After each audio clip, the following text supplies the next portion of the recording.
so much of the civil rights movement was religiously based, and this was an organization of mostly pastors who are pushing for nonviolent resistance, and they're using Christianity sort of as their calling card in doing so.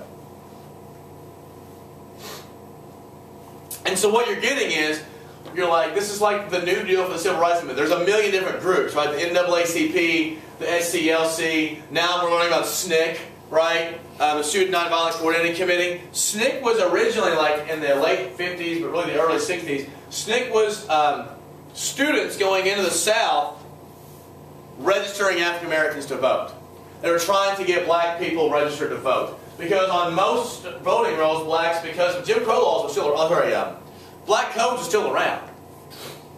Literacy tests, poll taxes, those are still around. In fact, the 24th or 25th Amendment outlaws poll taxes. We had to have an amendment to outlaw poll taxes. And these SNCC leaders, this is one of the reasons why John Lewis also got beat. We were registering black people to vote. White people and black people were in SNCC. People died registering people to vote. The Klan organized itself to stop SNCC leaders to going into southern communities to registering black people to vote. I mean, think about that. Segregation was so deep-seated and so implanted that they were killing people for registering black people to vote.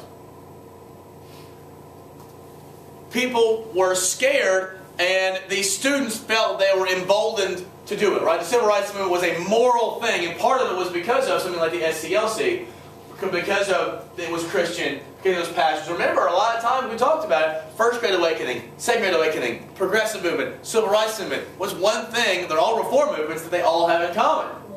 There's religion there. It's really sad that Hannah's not here. She'd be very happy. There was, it's one thing Trinity and Jim can also, there was a radical group of priests who were civil rights people in the late 50s and 60s who were civil rights leaders and stuff like that. So we have radical priests on Ash Wednesday. That sounds silly. Radical priests. Priests are, most priests are pretty progressive. The priest that we had before, Father Dan, was really progressive. He was really cool. It just sounds more like crazy radical, not like. Well, yeah, I mean, they didn't go around burning stuff. That's not true, actually. Some got in trouble legally. So SNCC ended up, there's like two parts of civil rights movement. There's like the nonviolent part, and there's the pissed off part, right? The pissed off part is going to come in the late 60s, where you start getting Black Power movement. SNCC becomes almost an all-black organization. The Black Panthers are going to come around, and it becomes a lot more I'm pissed off. And you'll see why.